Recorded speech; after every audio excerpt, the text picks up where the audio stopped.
अपनी क्षमता पहचानो। एक गांव में एक आलसी आदमी रहता था। वह कुछ काम धाम नहीं करता था, बस दिन भर निठल्ला बैठकर सोचता रहता था कि किसी तरह कुछ खाने को मिल जाए। एक दिन वह यूं ही घूमते घूमते आम के एक बार में पहुंच गया।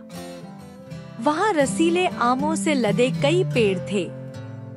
रसीले आम देख उसके मुंह में पानी आ गया और आम तोड़ने वह एक पेड़ पर चढ़ गया।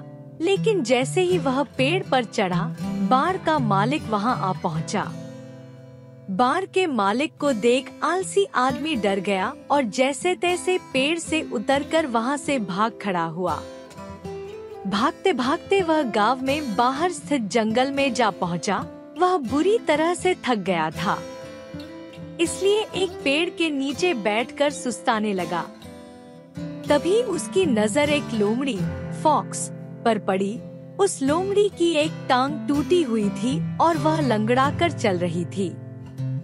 लोमड़ी को देख आलसी आदमी सोचने लगा कि ऐसी हालत में भी इस जंगली जानवरों से भरे जंगल में ये लोमड़ी बच कैसे गई? इसका अब तक शिकार कैसे नहीं हुआ? जिज्ञासा में वह एक पेड़ पर चढ़ गया और वहां बैठकर देखने लगा कि अब इस लोमड़ी के साथ आगे क्या होगा। कुछ ही पल बीते थे कि पूरा जंगल शेर, लायन की भयंकर दहाड़ से गूंज उठा, जिसे सुनकर सारे जानवर डरकर भागने लगे। लेकिन लोमड़ी अपनी टूटी टांग के साथ भाग नहीं सकती थी। वह वहीं खड़ी रही।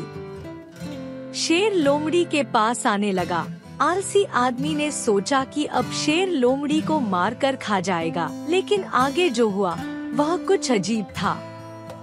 शेर लोमड़ी के पास पहुंचकर खड़ा हो गया। उसके मुंह में मांस का एक टुकड़ा था, जिसे उसने लोमड़ी के सामने गिरा दिया। लोमड़ी इत्मीनान से मांस के उस टुकड़े को खाने लगी। थोड़ी देर बाद शेर वहां से चला गया।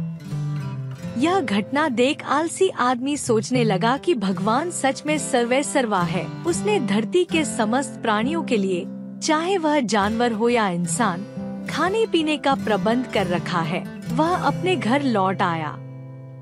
घर आकर वह 2 से 3 दिन तक बिस्तर पर लेटकर प्रतीक्षा करने लगा कि जैसे भगवान ने शेर के द्वारा लोमड़ी के लिए भोजन भिजवाया था, वैसे ही उसके लिए भी कोई न कोई खाने पीने का सामान ले आएगा। लेकिन ऐसा कुछ नहीं हुआ। भूख से उसकी हालात खराब होने लगी। आखिरकार उसे घर से बाहर निकलना ही पड़ा। घर के बाहर उसे एक पेड़ के नीचे बैठे हुए बाबा दिखाई पड़े। वह उनके पास गया और जंगल का सारा वृतांत सुनाते हुए वह बोला, बाबा जी, भगवान मेरे साथ ऐसा क्यों कर रहे हैं? उनके पास जानवरों के लिए भोजन का प्रबंध है, लेकिन इंसानों के लिए नहीं। बाबा जी ने उत्तर दिया, बेटा, ऐसी बात नहीं है। भगवान के पास सारे प्रबंध है, दूसरों की तरह तुम्हारे लिए भी। लेकिन बात यह है कि वे तुम्हें लोमड़ी नहीं शेर बनाना चाहते हैं। सीख, हम सबके भीतर क्षमताओं का असीम भंडार है, बस अपनी अज्ञानतावश हम उन्हें पहचान नहीं पाते और स्वयं को कमतर समझकर दूसरों की सहायता की प्रतीक्षा करते रहते हैं। स्वयं की क्षमता पहचानिए, दूसरों की सहायता की प्रतीक्षा मत करिए। इतने सक्षम बनिए कि आप दूसरों की सहायता कर सकें।